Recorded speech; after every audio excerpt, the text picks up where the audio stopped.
me.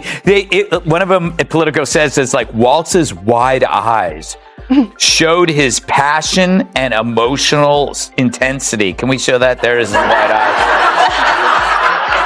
That humans would widen their eyes to convey that danger is close. What emotion are you getting from that? Sorry. Greg Gutfeld torches Minnesota governor in blistering on-air takedown. Greg Gutfeld doesn't believe in warm-ups. He dives straight into the fire. When he zeroed in on Minnesota Governor Tim Walz, it wasn't a slow simmer, it was an all-out inferno, fueled by policy blunders, public meltdowns, and a trail of political missteps. Armed with sarcasm and a smirk, Gutfeld delivered a no-holds-barred roast that felt less like commentary and more like a political reckoning. The Fox News firebrand looked like a man who'd been waiting for this takedown since breakfast, and Governor Walz had just served him the main course. Walz is weird, but he disguises it under the costume of phony compassion, a fake politician who masks destructive ideas under the guise of empathy. At a 2017 town hall, he implied 10-year-old boys should be able to invade girls' bathrooms because it's... Gutfeld shreds Walz's everyman image. Flannel and farmers, don't fool anyone. Greg Gutfeld's first strike. The branding. He took a scalpel to Governor Tim Walz's carefully crafted image of middle American leadership, mocking it as nothing more than political cosplay. Just because Walz threw on a flannel shirt and mentioned farmers in a speech doesn't make him the second coming of Lincoln with a Twitter account, Gutfeld quipped. He called out the performative optics, scoffing at the notion that standing next to a tractor turns a politician into a man of the people. With biting wit, Gutfeld made it clear, authenticity can't be staged. And Walz's costume wasn't convincing anyone. Since his only attack was that the other guy was weird. Because everyone is weird, the more you get to know them. It's why marriage is a commitment. Over time, both spouses realize we're all bat crazy. But there's weird and there's dangerously insane. Gutfeld slams Walz's leadership. A masterclass in saying nothing, Greg Gutfeld didn't hold back. He tore into Governor Tim Walz's idea of leadership with brutal precision. According to Gutfeld, Walz's version of hard work looked more like turning a 5-minute press conference into a TED Talk about absolutely nothing. Then came the pandemic flashbacks. With his signature sarcasm, Gutfeld plunged into Walz's chaotic handling of COVID-19 lockdowns and mandates, calling it Minnesota's slow crawl through common sense. He mocked the governor's restrictions, comparing his indecision to a cat trying to land on both sides of the fence. It wasn't just criticism, which a comedic dissection of political confusion wrapped in punchlines, sharp enough to draw blood. If you ever want to know what the Dems are up to, just listen to what they accuse you of doing. Take the word weird. It was first uttered by a guy named Tim Walz, directed at another guy called J.D. Vance. But turns out, as usual, it's a preemptive projection. For the Dems always call you on stuff that they're about to do or have already done. They accuse you of election interference before they do it. They accuse you of racism before they do it. They accuse you of censorship right before they try to shut you up. Gutfeld rips Walz's COVID policies, guided by a magic 8-ball and a horoscope. Greg Gutfeld didn't miss a beat when it came to Governor Tim Walz's handling of the pandemic. One day it was stay home, stay safe. The next it was open, but cautiously and only if the wind is blowing southwest. Gutfeld mocked. He joked that Walz must have consulted a magic 8-ball for policy decisions and took public health advice straight from his daily horoscope. But the punchlines didn't stop there. Gutfeld unleashed on the governor's glaring inconsistencies, exposing double standards that sprouted throughout Walz's term like weeds in an abandoned lot. From shifting mandates to politically convenient exceptions, the late-night host turned Minnesota's COVID-era confusion into a full-blown comedy roast with facts sharper than his sarcasm. It's hard to even bring him up. He has a resting snitch face, you know? I mean, he forfeited his man card during COVID and the riots. And you're right. And also, at that diner, of course, he left early. So don't you find it weird that for a terrifying threat to democracy that Trump is, not a single interviewer in his history has approached him with trepidation? If anything, they come at him, often with brutal questions about lawsuits, about affairs. Everything is on. Gutfeld skewers Walz's pandemic hypocrisy and riot response in scathing. monologue. Greg Gutfeld took the gloves off again, this time torching Governor Tim Walz's pandemic policies and deer-in-headlights leadership during Minnesota's summer of chaos. He slammed the governor for forcing small businesses to shut their doors, while big box stores thrived like virus-proof fortresses. Apparently, Gutfeld joked, COVID couldn't survive under fluorescent lights and discounted patio furniture. That's what they call Minnesota science. But the real punch came when Gutfeld dissected Walz's leadership style, or lack thereof. He described the governor's press briefings as dramatic readings of apocalyptic fiction, riddled with vague warnings and empty phrases like "we're at a tipping point," which Gutfeld translated as, "We have no idea what we're doing, but we want it to sound serious." The comedian even imagined Walz as a GPS voice, every route ending in a U-turn and a nervous apology. Then Gutfeld turned up the heat with Walz's response to the 2020 riots. As Minneapolis burned and stores were looted on live TV, Walz, according to Gutfeld, stood frozen like a student who didn't study and hoped the quiz would cancel itself. The governor's reluctance to activate the National Guard was branded as cowardice wrapped in consultation. It was like he needed a group vote. From his dog, his houseplant, and a Slack channel full of passive-aggressive advisors, Gutfeld quipped. In under 10 minutes, Greg Gutfeld didn't just criticize Tim Walz, he incinerated him. Whose expertise does he rely upon for his Midwestern takes? Here's Minnesota State Rep Leigh Finke, who wants to train more children's doctors on sex change surgery and puberty blockers. He sponsored the Trans Refuge Bill, which Walz signed, which makes Minnesota a sanctuary state for such butchery. If you promise trans refuge, then we need to increase the number of people who are offering gender. Gutfeld roasts Walz's record, leading from the rear view, taxing on a dare, and failing the future. When Governor Tim Walz finally decided to act, Greg Gutfeld made one thing clear. It wasn't leadership, it was political janitorial duty. Walz didn't lead the parade, Gutfeld said. He showed up with a broom after the band had left and the confetti was on fire. He called it leadership by rearview mirror, always reacting after the damage had already made the evening news, but never without a press release ready to spin the disaster into progress. Then came the economy, and Gutfeld didn't just poke holes, he opened floodgates. He described Walz's tax policies as a buffet of bad ideas, where confusion is the main course and job flight is the dessert. With his trademark edge, Gutfeld quipped, if you played a drinking game and took a shot every time a business left Minnesota under Walz, you'd be on a liver transplant list by noon. His economic strategy: throwing darts at a board while blindfolded and spinning in circles, except the board's on fire and the darts are taxable. Education was no safe zone either.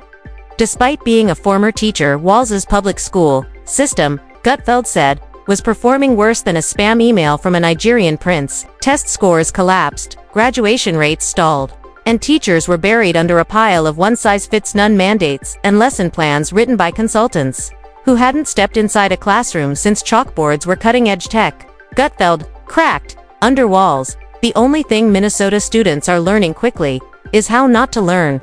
In less than 10 minutes, Gutfeld didn't just criticize Walz, he dismantled his political resume and handed it back in pieces. There are other weird things about Walz, of course. He fibs about his military service. He set up a snitch line to narc on citizens for not wearing masks outside. And he's super weird on free speech. I think we need to push back on this. There's no guarantee to free speech on misinformation or hate speech, and especially around our democracy.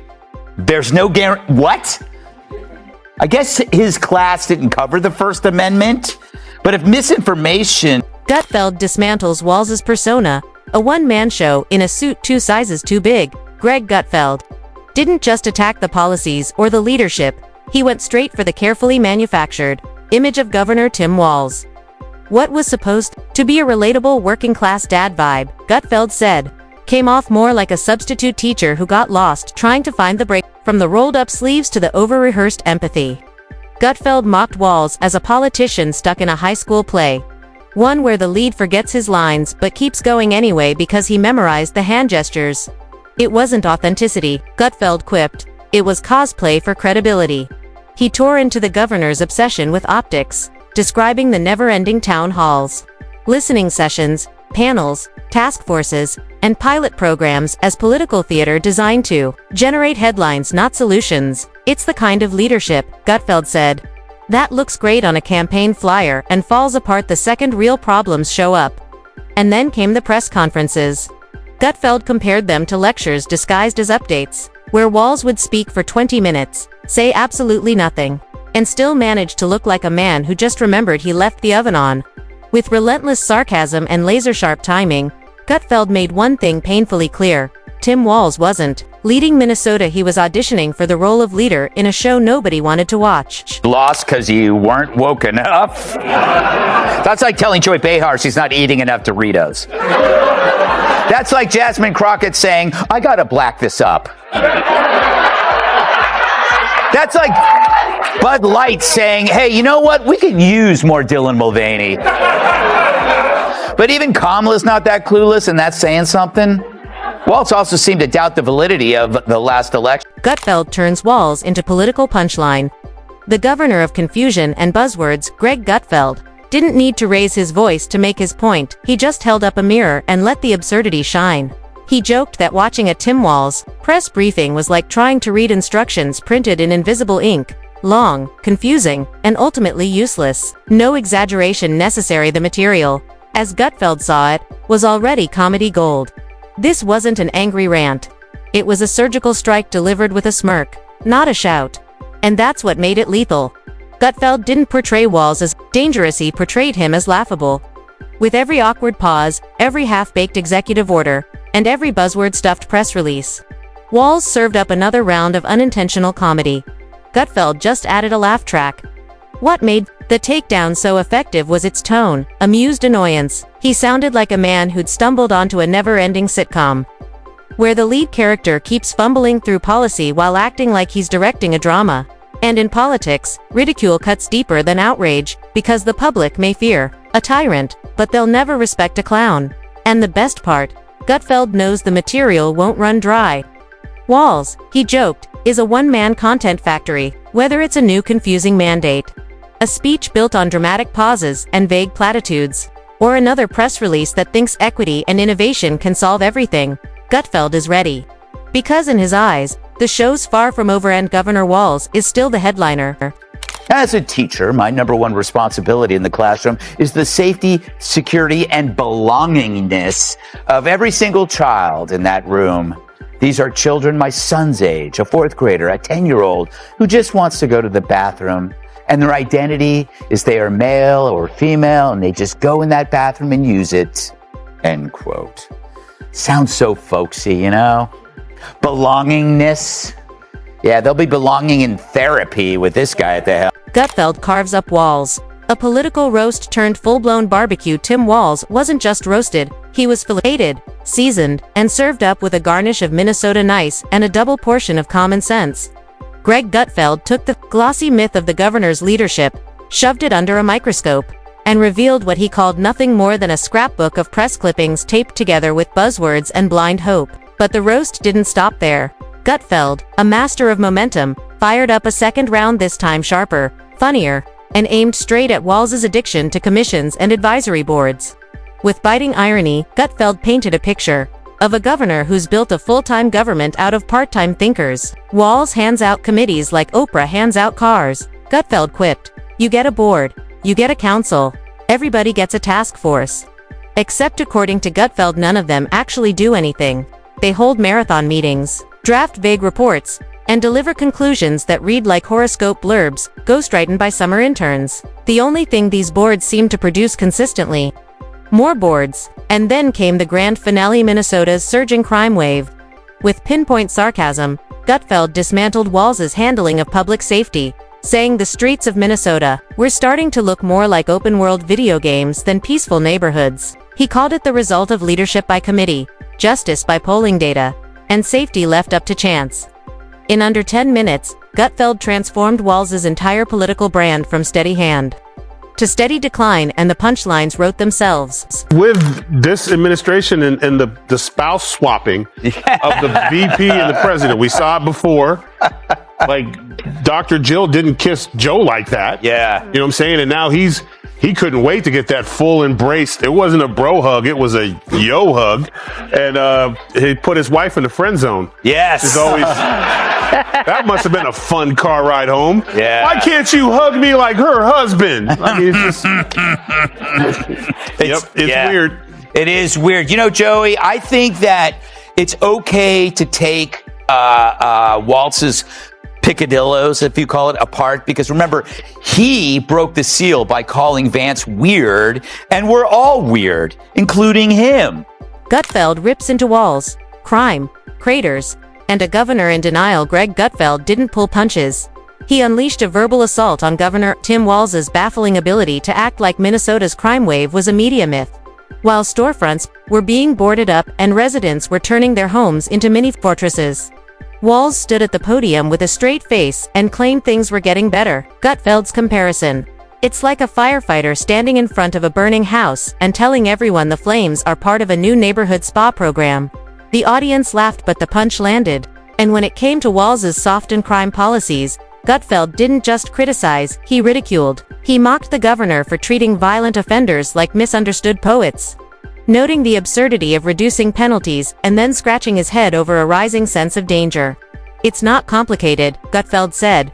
If you keep petting a bear and calling it a misunderstood raccoon, don't act surprised when your picnic basket disappears and your tent gets shredded. Then came infrastructure, a comedic goldmine.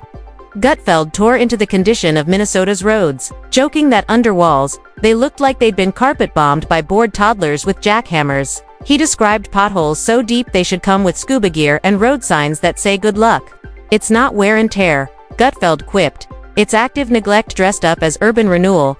According to him, driving through Minnesota no longer counts as commuting, it's off-roading in a sedan. And just when it felt like the roast couldn't go any further, Gutfeld smiled and hinted this wasn't just about policy. It was about the performance behind it. And, for Greg, the show was far from over. I speak of former VP nominee Tim Walz. He joined Beto O'Rourke at a Texas town hall last night, and the estrogen levels were enough to give Chuck Norris menstrual cramps. I wonder, is our strength our diversity? Our strength is our diversity. We've been talking about this for years as a country of immigrants, and we let them define the issue on immigration. We let them define the issue on DEI, and we let them define what woke is. Gutfeld mocks Walz's empathy act and PR flops, like Undercover Boss meets AI. Soap opera. Greg Gutfeld didn't just criticize Governor Tim Walz's decisions, he annihilated his entire PR strategy. With signature wit, Gutfeld called out the governor's bizarre, tone-deaf public moves, speeches drenched in exaggerated empathy that always ended with the hollow phrase, "We're doing everything we can," despite glaring evidence to the contrary. He roasted Walz's awkward attempts to connect with working-class voters, comparing him to a contestant on Undercover Boss, except the boss forgot the disguise and still expected applause. You can't just throw on a Carhartt and expect people to forget the tax hikes, Gutfeld quipped. Then came Walz's communication style, which Gutfeld tore apart with surgical precision. He said the governor talks like a man trying to defuse a bomb using instructions written in Braille by someone who's never seen a bomb. Every public address, Gutfeld noted, is vague, painfully over-explained, and drowning in buzzwords, sounding less like leadership and more like a TED Talk delivered at a corporate retreat no one wanted to attend. And the empathy, it's not empathy, Gutfeld cracked. It's a wry trying to mimic human emotion by binge-watching soap operas. For Gutfeld, it wasn't just the message, it was the man behind it. And the verdict was clear. Walz's performance wasn't just unconvincing, it was unintentionally hilarious. I want to see this in slow motion. You'll see Walz extends his hand to his wife. She grabs it, they shake, he pulls her close, and then goes in for that non-friction hug, all the while still shaking her hand. I wish there was a word to describe that. Oh, Gutfeld hammers Walz with brutal town hall takedown, Minnesota. Brought to you by buzzwords and brunch meetings, Greg Gutfeld didn't just mock Governor Tim Walz, he dismantled him one buzzword at a time. With razor-sharp timing, Gutfeld joked that if you played a drinking game every time Walz said phrases like robust dialogue or community-centered approach, you'd be legally unconscious before the town hall hit the halfway mark. The audience howled. But then came the real gut punch. Gutfeld speculated what a future under yet another Walz term might look like: more panels, more programs, more decorative slogans slapped on yard signs while nothing actually gets fixed. He painted a vivid picture of Minnesota as a museum of failed ideas. Curated by a governor too busy hosting advisory brunches to notice the political ceiling collapsing above him, and the crowd loved every second of it. Because when Gutfeld roasts someone, it's not just for laughs, it feels like civic therapy. He says what most people are thinking but are too polite, too frustrated, or too afraid of cancellation. To say out loud, Greg. He doesn't care. He points, laughs, and cuts through the spin with one brutal reminder: the emperor might have a press team, but he still forgot his pants.